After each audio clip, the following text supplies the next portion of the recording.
ஆணுக்கு ஒரு நீதி பெண்ணுக்கு ஒரு நீதியா என்கின்ற ஒரு கேள்வி பன்னெடும் காலமாக என் மனதிலே உண்டு. உங்களுக்கு என்னத்தான் வேணும் என்று கேட்கக்கூடியவர்கள் மத்தியில் எனக்கு என்ன வேண்டும் என்றே தெரியாத உன்னிடத்தில் நான் கேட்டு பெறுவது ஒன்றும் இல்லை என்று சொல்லக்கூடிய ரௌத்ரம் எனக்கு இருந்திருக்கிறது. கவிஞர் அறிவுமதி அவர்கள் ஒரு கவிதையால் என்னை ஈர்த்தார்.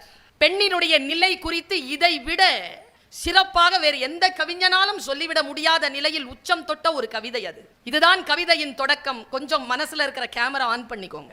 4 வரியில கவிதை முடியும். தொட்டிலில் குழந்தையின் அழுக்குரல். ஒரு மரத்துல ஒரு துணி தொட்டிலா தொங்குது, அதுல ஒரு குழந்தை அழுற சத்தம் கேட்குது. இதுதான் முதல் வரி காட்சி.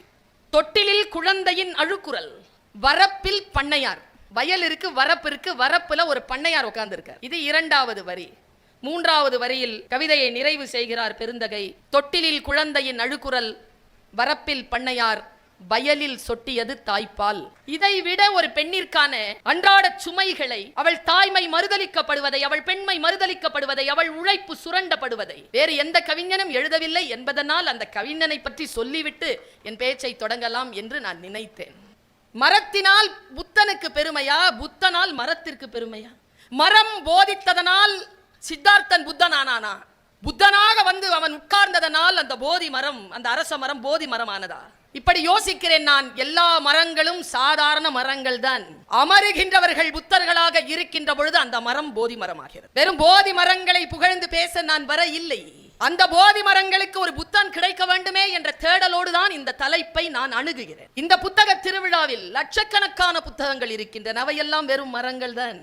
ஒருவேளை அந்த புத்தகம் உங்கள் வாழ்க்கையிலே மாற்றத்தை நிகழ்த்தி விடுமேயானால், அந்த புத்தகம் தான் தேடிக்கொண்டிருக்கக்கூடிய ஒரு வாசகனை அந்த புத்தகம் அடைந்து விடுவேயானால், அந்த புத்தகம் போதி மரமாகிறது.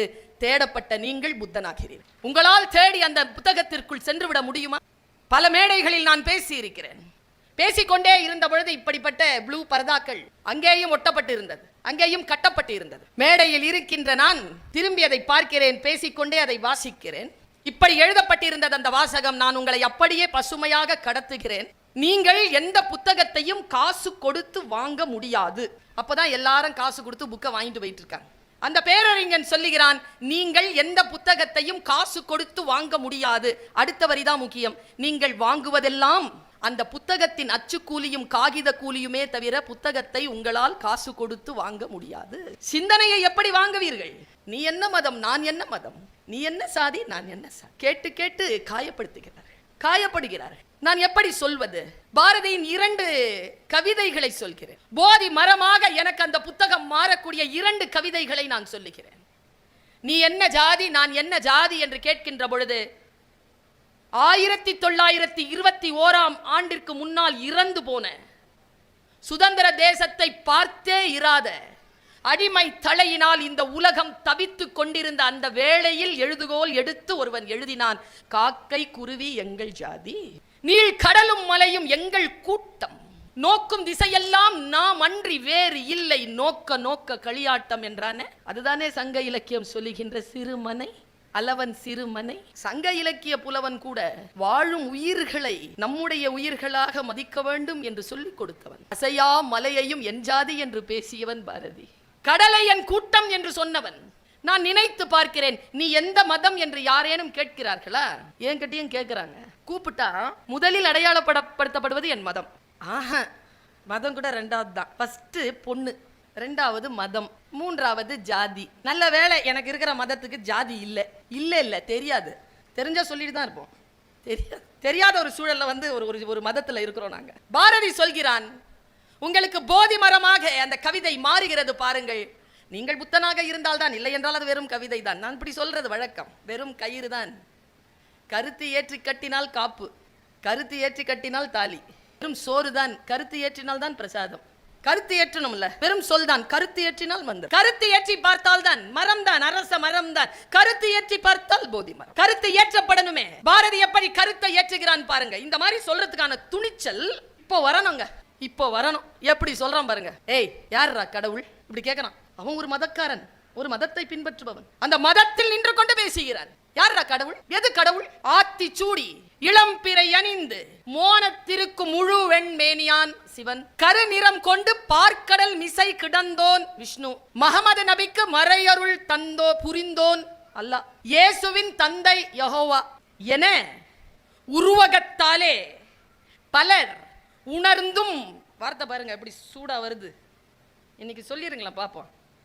நான் என்ன சொல்றேன், சொல்ற தைரியம் இல்லைன்னா இதை சொல்லிருங்கிற. உணர்ந்தும் உணராமலும் பரவிடும் பரம்பொருள் ஒன்றே, அதன் இயல்பு ஒளி உரு அறிவாம், அதன் நிலை கண்டார் அல்லலை அகற்றினார், அதன் நிலை அதன் அருள் வாழ்த்தி அமர வாழ்வு எய்துவோம். கேட்டா பள்ளிக்கூட பாடத்திட்டத்துல முதல்ல வரக்கூடிய பாட்டா இது இருக்கணும். நான் எங்க காலேஜ்ல ஃபர்ஸ்ட் பாட்டா வச்சுட்டேன். எங்க காலேஜ்ல ஃபர்ஸ்ட் இயர்ல முதல் பாடமே தமிழ் பாடமே இது. எப்பொழுது ஒன்று போதி மரமாகிறது? பாரதி சொன்னானே, அறிவால் விளங்கும் முதல் ஜோதி நான், தன்னை முதல் ஜோதியாக வைக்கிறான். நான் சொல்லவா, இது ஒரு கண்ணிதான். அறிவுமதியாகட்டும், பாரதியாகட்டும், வைரமுத்துவாகட்டும், எந்த கவிஞனும் ஆகட்டும், அவர்கள் எல்லாம் நம்முடைய மூத்த தமிழ் மரபின் கண்ணிகள். மூத்த தமிழ் மரபு நமக்கு சொல்லி தந்திருக்கக்கூடிய அற்புதமான அறிவு இருக்கு இல்லையா, அறிவின் பெரு வெள்ளம். இப்படி அந்த இனமாவது சொல்லியிருக்கான்னு சொல்லுங்க. எனக்கு தெரிஞ்சு எனக்கு ஒரு 4 மொழி தெரியுங்க. வீட்டில் உருது பேசுறேன், அரபி குரான் எழுத படிக்க வாசிக்க தெரியும், ஹிந்தி உருது பேசுறதுனால ஹிந்தி சரளமா வரும், ஆங்கிலம் நல்லா சரளமாக பேசுவேன், எழுதுவேன், புரிஞ்சுக்குவேன். தமிழ் சேர்த்தா மொத்தம் 5 மொழி. நான் சொல்கிறேன், யாமறிந்த மொழிகளிலே எனக்கு தெரிஞ்ச 5 மொழி. 5 மொழியில யாமறிந்த மொழிகளிலே தமிழ் மொழி போல் இனிதாவது எங்கும் காணோம். காரணம் என்ன தெரியுமா? வெறும் இனிமையல்ல, அறம். அறம் என்கின்ற சொல்லுக்கு நீங்கள் எந்த மொழியிலும் விளக்கம் எடுத்துக்கொள்ளுங்கள், தமிழ் சொல்லுகின்ற அந்த பொருளுக்கு பக்கத்துல கூட யாரும் வர முடியாது. ஆழமான அறிவு பெற்றவர்கள் நாம். புத்தனை தேடி போக வேண்டியதில்லை. இதோ வாசல்ல போனா இருக்குது அரச மரம், நாம் தான் அதை போதி மரமாக மாற்றாமல் அமர்ந்திருக்கு. அவ்வளவு பொக்கிஷம் இருக்கிறது நம்மிடத்தில். இப்படி யாரேனும் சொன்னதுண்டா? எந்த இலக்கியத்திலாவது உண்டா? எந்த மொழியிலாவது இப்படி உண்டா? பெரியோரை வியத்தலும் இளமே, சிறியோரை இகழ்தல் அதனினும் இளமேன்னு சொல்லிட்டு போனவன் யாராவது இருக்கானா? வாழ்க்கையின் எவ்வளவு பெரிய தத்துவம் அது, எவ்வளவு பெரிய சமநிலை அது, சமூக நீதி இல்லையா அது? வாழ்வினுடைய பெரும் தத்துவத்தை போகிற போக்கிலே சொல்லிவிட்டு போன மிகப்பெரிய அறிவு மரபு சார்ந்தவர்கள் நாம். நான் இப்படி துணிச்சலா இன்னைக்கு ஒரு விஷயத்தை சொல்றேன். இந்தியாவில் வட மாநிலத்தில் ஒரு பள்ளிக்கூடத்தில் ஒரு ஆசிரியர் ஒரு 7 வயது குழந்தைய மற்ற மாணவர்கள் எல்லாம் கூப்பிட்டு பேரை சொல்லி, ஜாதியை சொல்லி, மதத்தை சொல்லி அடிக்க சொல்றாங்க. எல்லாரும் அந்த காணொளி பார்த்துருப்போம். அடிக்கிற குழந்தைகளை தான் நான் பார்த்தேன். எனக்கு அடிக்க சொல்றாங்கல்ல, அந்த அவங்க குற்றவாளின்னு தெரியுது. எனக்கு அவங்க மேல நடவடிக்கை எடுப்பாங்க, அதெல்லாம் சரி. என் கவலை எது தெரியுமா? அடிக்கிறாங்கல்ல, அந்த குழந்தைகளுடைய மனநிலை தான் எனக்கு முக்கியமாகப்பட்டது. ஆனால் அந்த குழந்தைகள் விருப்பமே இல்லாமல் எதற்கு அடிக்கிறோம் என்பதனையே தெரியாமல் அவர்கள் சொன்ன கட்டளைக்கு அடிச்சிட்டு போறாங்க. அந்த காட்சியை பார்த்தனா. ஆனால் ஒன்று சொல்லுகிறேன் பெருமக்களே, நாகப்பட்டினத்துல ஒரு புத்தக திருவிழா தான் இது, ஒன்றும் பொருட்காட்சி கிடையாது. புத்தகத்தை தான் வைத்திருக்கிறார்கள், இல்ல கொஞ்சம் விளையாடுறதுக்கு அப்படி இப்படின்னு வச்சிருக்கிறாங்க. பட் இந்த கூட்டம் அதற்கு வந்த கூட்டம் அல்ல, அறிவை தேடி வந்த கூட்டம், புத்தகங்களை தேடி வந்திருக்க கூட்டம். எவ்வளவுதான் முயற்சித்தாலும் தமிழ்நாட்டிலே இப்படிப்பட்ட சூழல்கள் நிகழவே நிகழாது, நிகழக்கூடாது என்பதற்காக சொல்கிறேன். அறம் சார்ந்த சொற்களுக்கும் சிந்தனைகளுக்கும் உரியவர்கள் நாம். நான் இப்ப ஒரு பாட்டு சொன்னா நீங்க திருப்பி எல்லாரும் சொல்லுவீங்க, ஓதாமல் ஒரு நாளும், அப்புறம் ஒருவரையும் பொல்லாங்கு, அடுத்து இந்த கூட்டம் இருக்கிற வரைக்கும் நாம எல்லாருமே புத்தர்கள் தான். போங்க, இந்த நாட்டில் அறத்திற்கு பஞ்சம் இல்லை. ரொம்ப முயற்சி பண்ணணும் குழப்பத்தை ஏற்படுத்தணும்னா, ஆனால் உங்கள் முயற்சி திருவினை ஆகக்கூடாது என்பது எங்கள் 8 கோடி தமிழர்களுடைய பிரார்த்தனையும் ஒட்டுமொத்த அறச்சார்ந்த சிந்தனையும். நம்முடைய வாழ்விலே நம்முடைய சிந்தனை தான் நமக்கான வெளிச்சமாக இருக்கிறது. அந்த சிந்தனையை வளர்த்து கொள்ளுகின்ற வாய்ப்பை நாம் பெற வேண்டும் என்பதற்காகத்தான் இந்த சிந்தனை கூட்டம் என்று நான் கருதுகிறேன். நான் இறை நம்பிக்கை கொண்டவள்யா, நான் இறை நம்பிக்கை கொண்டவள் தான், அதுல மறுப்பு இல்லை.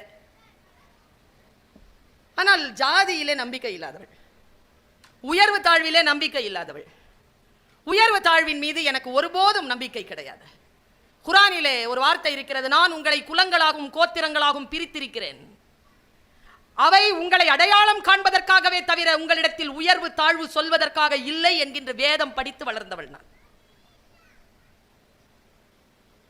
எல்லா பெயர்களும் அடையாளத்திற்காகத்தானே தவிர உயர்வு தாழ்வு சொல்வதற்கு இல்லை என்கின்ற அடிப்படை சித்தாந்தம் என்னுடையது.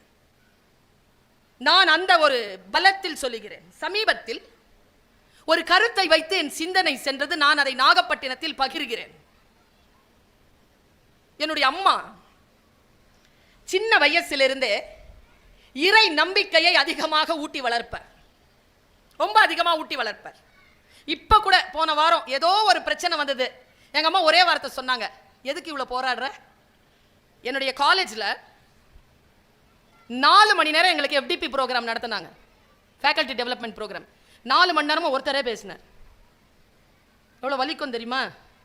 பேசுறவருக்கு தொண்டை இல்லை, கேட்கறவங்களுக்கு வலிக்கும். ஆனா என்ன பிரச்சனை தெரியுமா தம்பி? எங்க வலிக்கும்னு தெரியாது, பின்னி எடுக்கும் உடம்பு. 1 மணிக்கு ஆரம்பிச்சாருங்க, 2, 3, 4, 5ங்க, 5 ஆக போது பேச்ச நிறுத்தல போய்கிட்டே இருக்கு. கடைசியா 5 நிமிஷம் மனுஷன் ஒரு விஷயத்தை அப்படி வாரி போட்டாங்க. டே அப்பா, நான் சொல்லட்டுமா? ஒரு புத்தகம் வாசிக்கின்ற பொழுது 800 பக்கங்கள் வாசிக்கின்ற பொழுது 780 பக்கத்தில் கிடைக்காத ஏதோ ஒரு ஞானம் தேடுதல் 782வது பக்கத்துல 3வது பேரால கிடைக்கும். அந்த பேராக்காகத்தான் அவ்வளவு விஷயம் கிடக்கணும். நம்ம அவ்வளவு கடந்தால் தான் அது கிடைக்கும். அப்படியே லட்டு மாதிரி அது கிடைக்காது. இந்த தேடல் 5 மணி ஆகிறதுக்கு 5 நிமிஷத்துக்குள்ள ஒரு மேட்டர் சொன்னாரு பாருங்க. அடே அப்பா, அதுல இருந்து என்னுடைய வாழ்க்கை பயணத்தை நான் மாற்றிக்கொண்டேன். சொல்ல அப்படித்தானே? எப்படி மாற்றிக்கொண்டேன் பாருங்க. அவர் சொல்றார், டீச்சர்ஸ் எப்படி இருக்கணும்னு சொல்றார். உடம்புல வலிமையான பகுதி எது அப்படின்னு கேட்டார். ஆளாளுக்கு சொன்னாங்க, தொடை எலும்பு, தாடை, மண்டை, ஸ்கல், பல்லு எல்லாம் சொன்னாங்க. மென்மையான பகுதி எதுங்க உடம்புல? நாக்கு. அது உள்ள இருக்கு பாதுகாப்பே இல்லாம வெளியில இருக்கிற மென்மையான பகுதி கால் பாதங்க. செருப்பு இல்லாமலாம் நடந்துகிட்டு இருக்க முடியாது.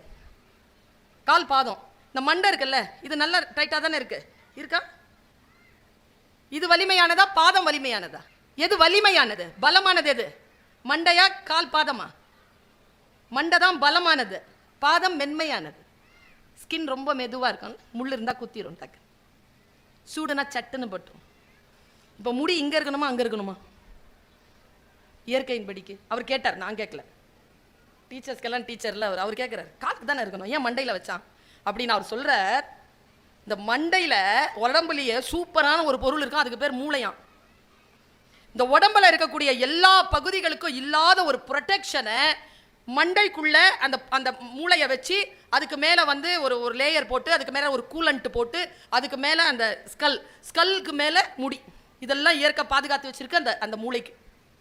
ஏன்னா அந்த மூளைக்கு ஒரு விஷயம் இருக்கு, அது எப்பவுமே ஈரமாக இருக்கணும். அது ரொம்ப ஸ்டிக்கியாக இருக்கும், ஈரமாகவே இருக்கணும். அது அந்த ஈரமான இந்த இடத்துல ஈரம் இருக்கிறதுக்காக மேலே ஒரு கூலண்ட் போட்டிருப்பாங்களாம். அந்த கூலண்ட்டு அந்த சவ்வு காயக்கூடாதுங்கிறதுனால தான் இவ்வளோ ஏற்பாடான்னு சொல்லிட்டு அவர் சொன்னாருங்க. ஒரு விஷயம், வெயில் பட்டா மட்டும் மண்டை வந்து அப்படி சூடாகாதான். சில பேர் ஏதாவது ஒரு வார்த்தை சொன்னாலே சுருன்னு சூடாயிடுமா. அதனால தான் சொல்லுவாங்களாம், மண்டை காயுது போயிரு அப்படி சொல்லுவாங்களா. இந்த மண்டை காயாமல் இருக்கிறதுக்கு தான் இந்த எலும்பு, இந்த மண்டை ஓடு, இந்த முடியெல்லாம். மூளையை மட்டும் சூடாக்கிக்காதீங்க, கிளாஸ் எடுக்கும் போதும் பேப்பர் திருத்தும் போதும்னு சொன்னார். மற்ற விஷயம் 4 மணி நேரம் நான் மன்னிச்சிட்டேங்க அவரை. இந்த மண்டை சூடாகக்கூடாதுன்னு சொன்னா பாருங்க. இந்த சொரப்புன்னு ஒன்று இருக்குங்க, உள்ள சொரப்பி ஒன்று இருக்கு, அந்த சொரப்பியை சரியா வச்சுக்கணும்னு பேசுறாரு. எனக்கு உடனே நான் அலர்ட் ஆகிறேன். என்னதான் இருந்தாலும் வகுப்புக்கு போகும்பொழுதும் பேப்பரை திருத்துகின்ற பொழுதும் கடமையாற்றுகின்ற பொழுதும் எந்த ஒரு டென்ஷனையும் எடுத்துக்கிறது இல்லை. அதுக்கு முன்னால எவ்வளவு நாளும் டென்ஷனா இருப்பேன். வந்துட்டோம், கிளாஸ்க்கு வந்துட்டோம், வேலை செய்ய ஆரம்பிச்சிட்டோம்னா நோ டென்ஷன். இது எனக்கு கிடைத்த மாபெரும் அறிவு. நம்மில் எத்தனை பேர் இதை குழப்பிக் கொள்கிறோம்? சிறிய வயதிலிருந்தே தேடல் கொண்டவள் நான். ஏன் இப்படி இருக்கிறது, ஏன் இப்படி இருக்கக்கூடாது என்பதுதான் என்னுடைய வாழ்க்கையின் தத்துவமே. பர்வீன் சுல்தானா நன்றாக பேசுகிறார் என்றால் ஒன்று நினைவில் கொள்ளுங்கள், நான் பேசும் கருத்து முக்கியமே இல்லை, என் மனநிலை தான் முக்கியம். எந்த மனநிலையில் நான் அறிவை பெறுகிறேனோ அந்த மனநிலையில் இருந்து என் அறிவை நான் உங்களோடு பகிர்ந்து கொண்டு வருகிறேன். பெண் விடுதலை குறித்தும், குழந்தைகள் விடுதலை குறித்தும், முதியவர்கள் நலன் குறித்தும், விளிம்பு நிலையில் ஒதுக்கப்பட்டவர்களுடைய வாழ்விலே சமூக நீதி குறித்தும் ஒரு தேடலான ஒரு அக்கினி எனக்குள் எப்பொழுதும் எரிந்து கொண்டே இருந்திருக்கிறது. அந்த தேடலில் நான் இருந்த பொழுது உங்கள் மனதிலே சில வெளிச்சங்களை பாய்ச்ச வேண்டும் என்பதற்காக பேச வருபவள் நான். இந்த பேச்சு கேட்பதற்கு முன்னால் உங்கள் மனநிலையில் இருந்து சற்றேனும் மாறுபட்ட உங்களுடைய வாழ்க்கை ஏதோ ஒரு சில மாற்றம், அத்தனை பேரும் இல்லை, யாரோ ஒருத்தர், என் வரவு வெற்றி. ஒருத்தர் தான் என் இலக்கு, ஒருத்தர் தான். இப்போ ஆகஸ்ட் மாதம் 23ஆம் தேதி ஏதோ ஒன்று நடந்தது. என்ன நடந்தது?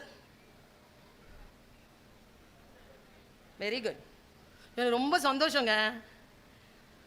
23ஆம் தேதி ஆகஸ்ட் மாதம் 2023 வருஷம் சந்திராயன் 3 சாயந்தரம் 6:03க்கு 3ல் போய் இறங்குச்சு. கரெக்டா? கரெக்டா? எனக்கு ரொம்ப சந்தோஷம். ஒரு செய்தியை சொல்ற பாருங்க. கோயம்புத்தூர்ல ஒரு பிரியாணி கடை பாய் 6 மணிக்கு கொண்டாந்து பிரியாணியை வச்சுட்டாரு விற்பனைக்கு. 6:03க்கு சூடா தேக்ஷாவை திறந்தாரு. செய்தி வந்துருச்சு, தென்துருவத்தில் சந்திராயன் போய் இறங்குச்சின்னு 300 பொட்டலத்தையும் ஃப்ரீயா டிஸ்ட்ரிபியூட் பண்ணிட்டாரு. எவ்வளவு சந்தோஷம் இல்ல?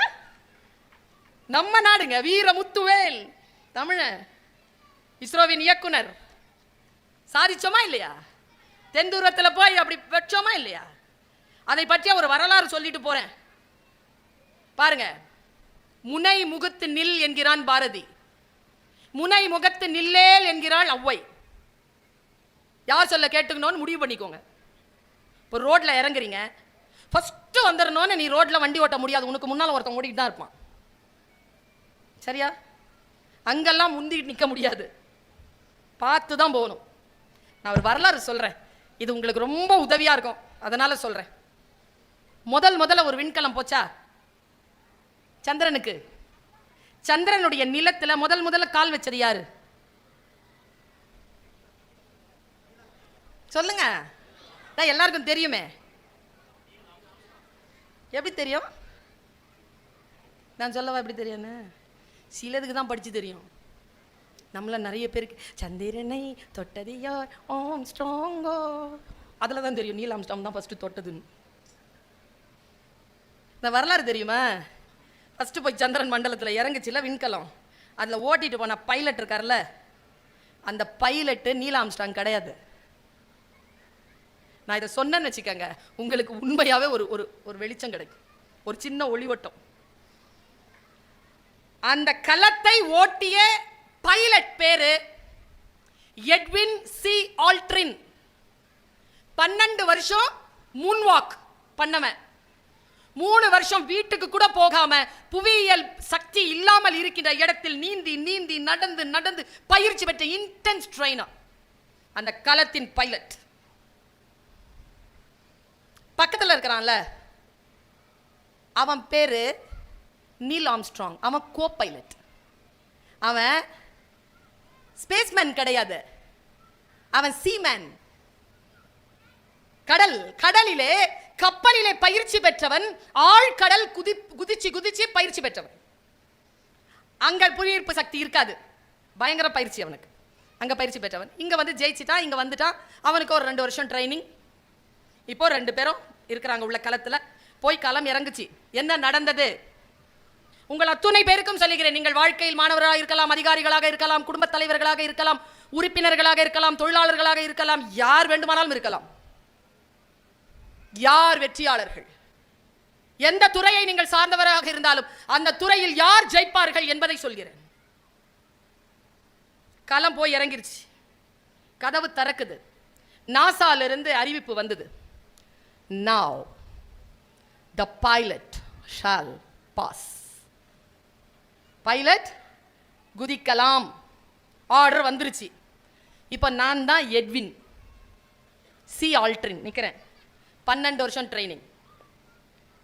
என்ன ட்ரைனிங் தெரியுமா? புறா ட்ரைனிங் நினைக்கிறேன். அவன் குதிச்சு பழகினது எல்லாம் வந்து ஆர்டிபிஷியல். குதிக்கும் போது கீழே பார்க்குறான், அவன் சொல்றான், அவனே எழுதுகிறான், நான் கீழே பார்க்கிறேன், புவியீர்ப்பு சக்தி இல்லை, அது எத்தகைய கேஸால நிரம்பி இருக்குன்னு தெரியாது, எந்த மாதிரி சதுப்பு நிலம்னு தெரியாது, குதிக்க வேண்டும் என்று பார்த்து கொண்டிருக்கிறேன். குதிப்பதற்கு என்னை தயார் செய்வதற்கு 3 வினாடிகள் எடுத்துக்கொண்டேன். Shall pass 1 2 3 4 5th. Now the co-pilot shall pass. அப்படியே குதிச்சிட்டான் நீல் ஆம்ஸ்ட்ராங். உடனடியாக அந்த விஷயத்தை முழுமையான தியானமும் அறிவும் கொண்டு கீழே கால் வச்சான் பாருங்க. கால் பதித்தவன் வரலாற்றிலே இடம் கொண்டான். கொஞ்சம் நின்று பிந்தி யோசித்தவன் வரலாற்றில் அவன் பெயரே தெரியவில்லை என்பதாக பின்னுக்கு தள்ளப்பட்டான். முந்திக் கொள்கிறீர்களா? எந்த வேலையை நீங்கள் தொடங்கினாலும் அந்த வேலையை சிறப்பாக செய்வது அல்ல முக்கியம், முற்றுமாக சிறப்பாக செய்வது முக்கியம். முற்றுமாக சிறப்பாக செய்கிறீர்களா? உங்கள் போதி மரத்தில் உட்கார்ந்து கொண்டு நீங்கள் பெறுகின்ற ஞானம் போல் 2 வார்த்தையை சொல்லி நான் நிறைவு செய்கிறேன். Stay fit medically and legally.